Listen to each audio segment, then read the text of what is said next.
I wasn't impressed with Dima's behaviour, and he could be a pain, but we still got on well.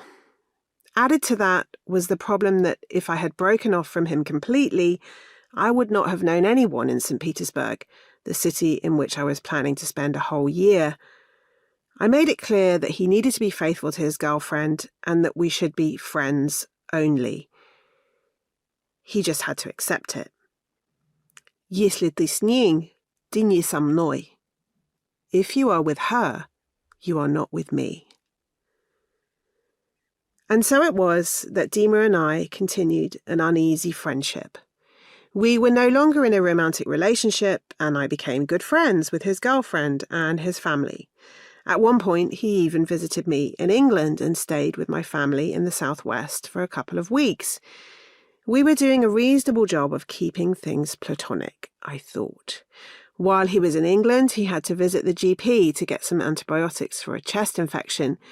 The receptionist physically swooned when she saw him and said, "Viv, he is like a film star." I rolled my eyes. By the time I arrived for the whole year, in September 1993, it was still awkward with Dima. I was tied to him in some way because he was the main person I knew. But I wasn't about to forget that he had started a relationship with me when he was already with someone else.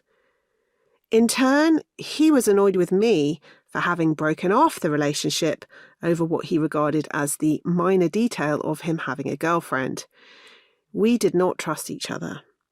I continued our friendship thinking that he would become more normal over time, and he continued our friendship thinking I would eventually see sense and go back to being his secondary girlfriend. Looking back, I suspect there were also other women in this arrangement that I had not signed up for, who neither I nor Valentina knew about. I began to realise that he was still waiting for me to give in to what he saw as the inevitable, and that maybe trying to be friends was a bad idea.